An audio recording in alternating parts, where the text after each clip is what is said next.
Hoje vamos ver detalhes super interessantes sobre o dia da explosão em Hiroshima. Fica até o final que eu garanto que você tem um conhecimento muito superficial sobre esse dia que representou a transição para a era atômica.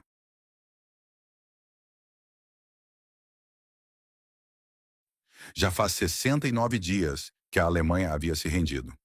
Estamos em 16 de julho de 1945.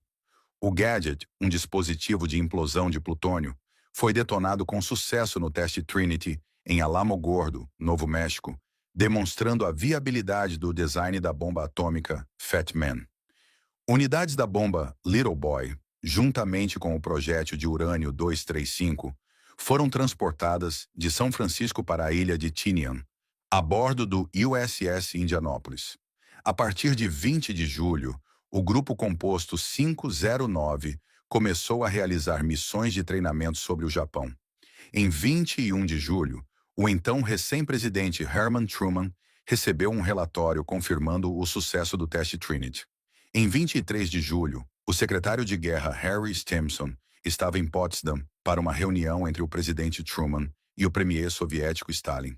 Durante essa reunião, Stimson recebeu uma lista de possíveis alvos para bombas atômicas. Em ordem de preferência, Hiroshima, Kokura e Niigata. Ele também recebeu uma estimativa da disponibilidade de bombas atômicas. Little Boy deveria estar pronto para uso em 6 de agosto, com uma segunda bomba, do tipo Fat Man disponível até 24 de agosto, seguida por 3 mais de setembro, e bombas atômicas adicionais a cada mês, potencialmente chegando a 7 ou mais em dezembro. Além disso, hemisférios de combate para o Fat Man foram fabricados em Los Alamos em 24 de julho. O general Leslie Groves elaborou a diretiva autorizando o uso das bombas atômicas assim que a disponibilidade das bombas e as condições climáticas permitissem. A diretiva listava os seguintes alvos em ordem de prioridade: Hiroshima, Kokura, Niigata e Nagasaki. Essa diretiva constituía a autorização final para ataque atômico, e nenhum outro pedido foi emitido. Em 25 de julho, Pierce Silva, o mensageiro oficial para o núcleo do Fatman, assinou o recebimento de 6,1 kg de plutônio em Los Alamos, Novo México. Em 26 de julho, o presidente Truman emitiu a Declaração de Potsdam, que alertava o Japão sobre a destruição imediata e completa e exigia a rendição incondicional das Forças Armadas japonesas. O USS Indianapolis entregou as unidades da bomba Little Boy e o projétil de urânio 235 na ilha de Tinian. Em 29 de julho, o governo japonês rejeitou a demanda da rendição de Potsdam. Os 5 aviões de transporte C-54 partiram da base aérea de Kirtland, em Albuquerque. No dia 29 de julho, transportando o alvo de urânio 235 do Little Boy, o núcleo de plutônio do Fat Man e o seu iniciador. No mesmo dia, os 5 aviões de transporte C-54 chegaram a Tinian. Todos os componentes do Little Boy estavam agora no local, mas as montagens da bomba Fat Man ainda não haviam chegado. Em 30 de julho, os componentes nucleares, alvo, projétil e 4 iniciadores foram inseridos na unidade da bomba número ET-11. O USS Indianapolis foi atacado por um submarino japonês e afundou. Em 31 de julho, a montagem do Little Boy foi concluída e estava pronto para uso no dia seguinte.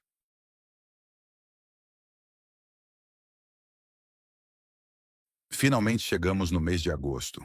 Um tufão se aproximando do Japão impede o lançamento de um ataque com o Little Boy.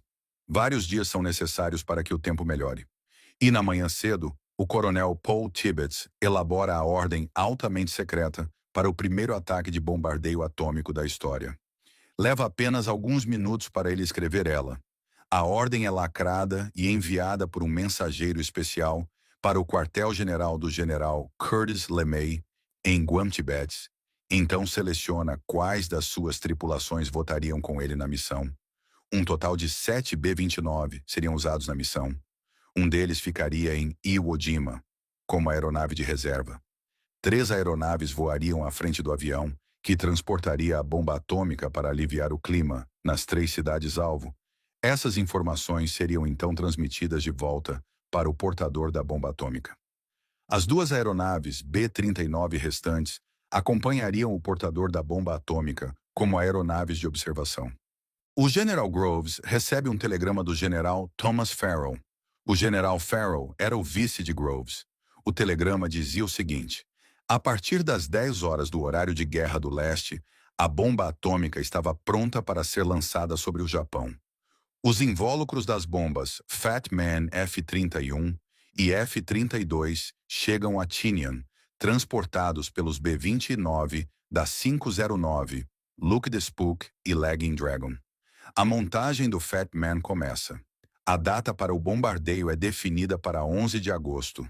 Os sobreviventes do USS Indianapolis são resgatados após 4 dias na água. Muitos morreram de ataques de tubarões. A maioria morreu na água. 879 membros da tripulação pereceram, incluindo 4 que morreram apesar de serem resgatados da água, e apenas 317 membros da tripulação sobreviveram. Início da tarde, Tibbets e seu bombardeiro, Thomas Farraby, chegam a Guam para se reunir com o general LeMay e finalizar os detalhes restantes da ordem da missão.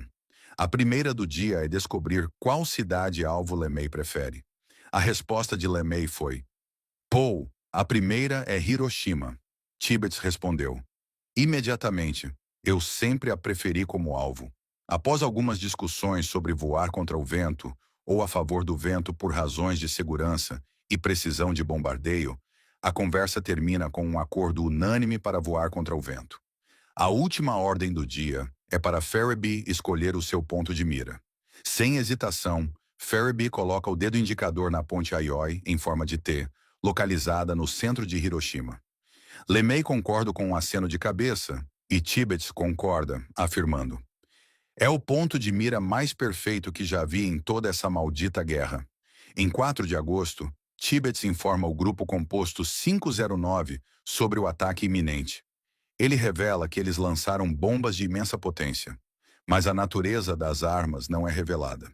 Em 5 de agosto, às 3 horas da tarde, o general LeMay confirma oficialmente a missão para o dia seguinte.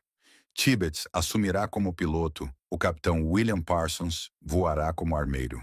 Tibbets nomeia o B-29, número 82, de Enola Gay, em homenagem à sua mãe, apesar das objeções do seu piloto, Robert Lewis. O Little Boy é carregado no avião. Além disso, a unidade dummy do Fat Man F-33, completa exceto pelo núcleo de plutônio, é preparada para um voo de prática. Finalmente chegamos em 6 de agosto de 1945, a data do bombardeio de Hiroshima. O horário em Hiroshima está 1 hora a menos de Tinian. À meia-noite, o coronel Paul Tibbets realiza uma última reunião de briefing no lounge da tripulação para as equipes da missão de bombardeio especial número 13, composta por 7 B-29. O alvo da escolha continua sendo Hiroshima. Tibbets é o piloto. Robert Lewis é o copiloto da aeronave de ataque, o Enola Gay.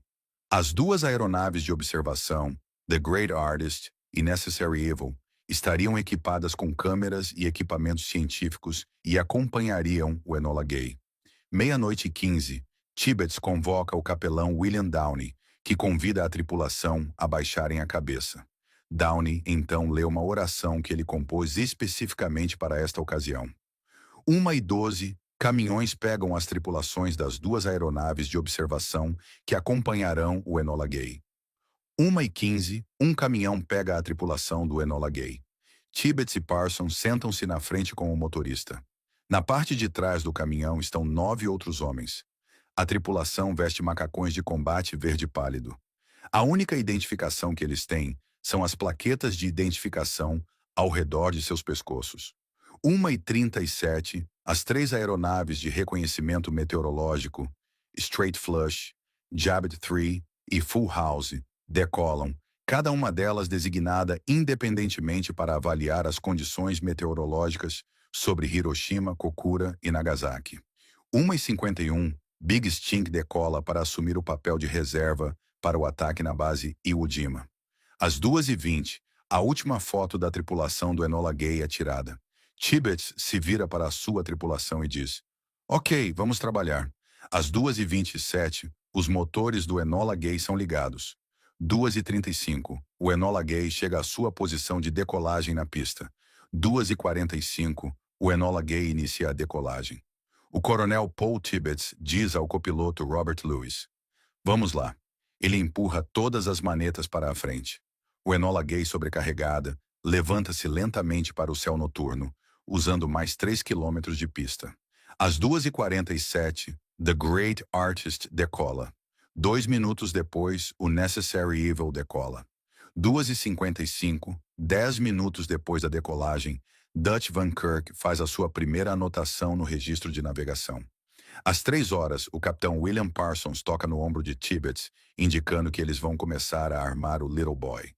Parsons e Morris Jepson, o oficial de testes eletrônicos, sobem no compartimento da bomba. 3h10, Parsons insere a pólvora e o detonador no Little Boy. Às 3h20, Parsons e Jepson concluem a inserção da carga no Little Boy e saem do compartimento da bomba. Às 4h20 da manhã, Van Kirk fornece o horário estimado sobre a cidade de Iwo Jima às 5h52 da manhã. Às 6 horas, os B-29 se encontram sobre Iwo Jima e sobem para 2.835 metros e definem o seu curso para o Japão.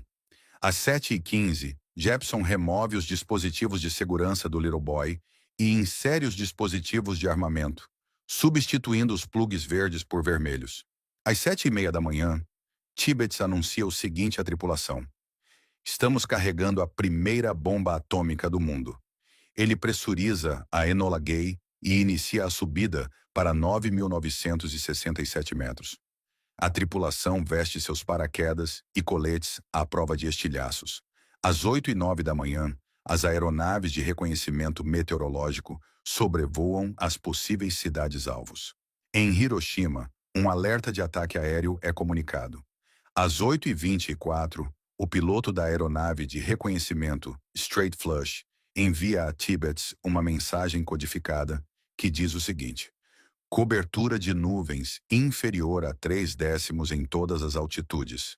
Conselho: bombardear a primária. Tibbets liga o interfone e anuncia o seguinte: é Hiroshima. Tibbets então pede a Richard Nelson que envie uma mensagem de uma palavra para o William Wana, que era o chefe de segurança do esquadrão em Iwo Jima. A mensagem estava escrita: primária.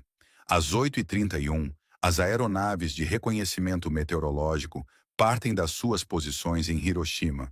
O sinal de tudo limpo é dado.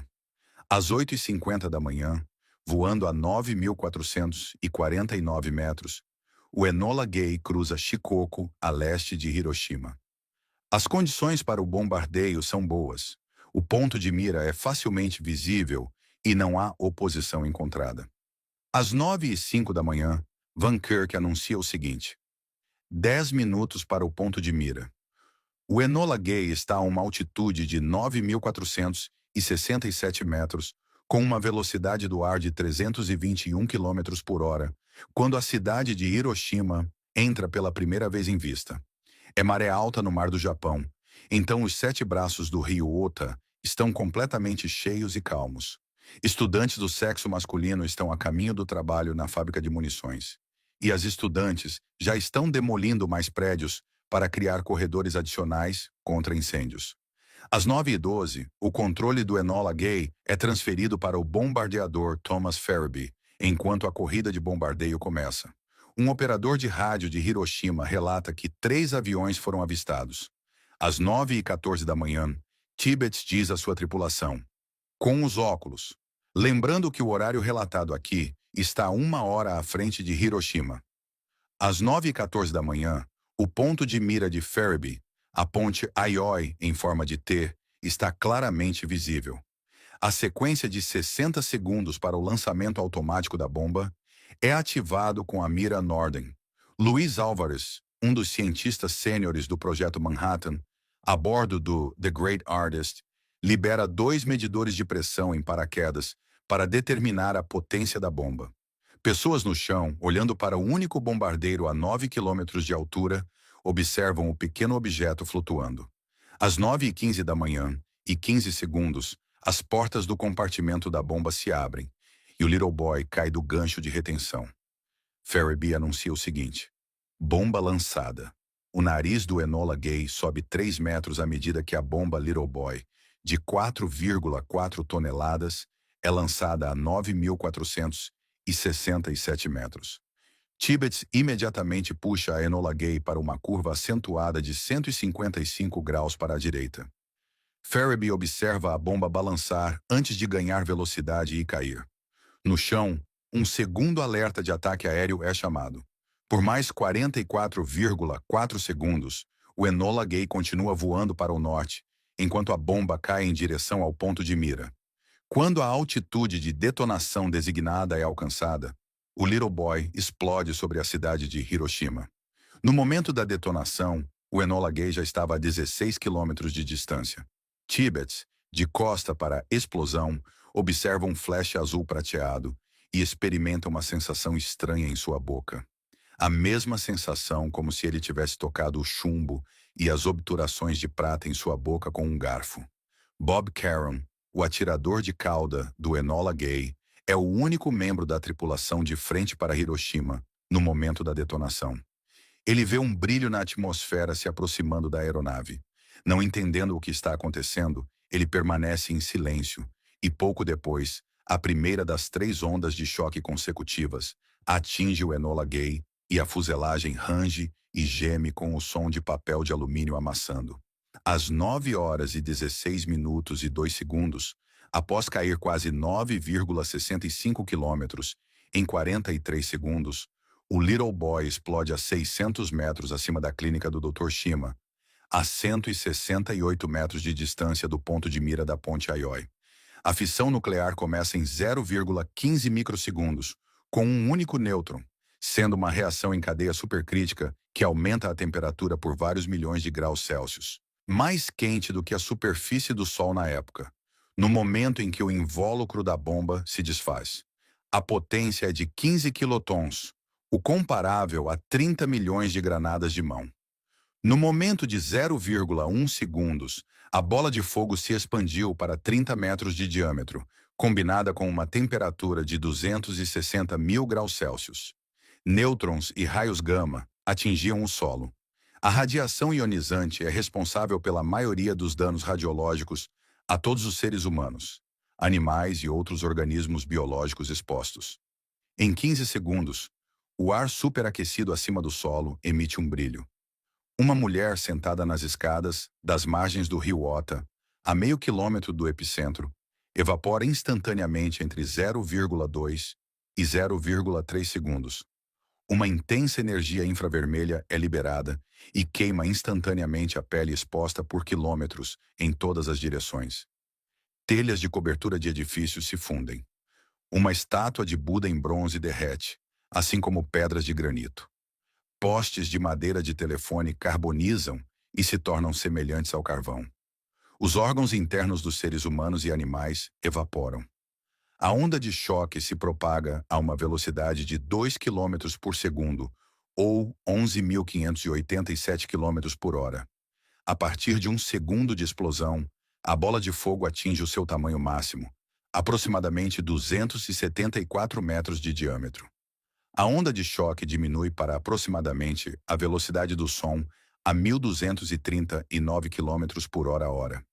E já a temperatura no nível do solo diretamente sobre o ponto de explosão, também conhecida como hipocentro, atinge 3.871 graus Celsius. A nuvem em forma de cogumelo começa a se formar. A onda de choque irradia fogo em todas as direções a 1.583 km por hora, queimando as roupas de todos em seu caminho. Ela atinge as montanhas ao redor de Hiroshima e retorna. Cerca de 60 mil dos 90 mil edifícios da cidade são destruídos pelo vento e fogo intensos.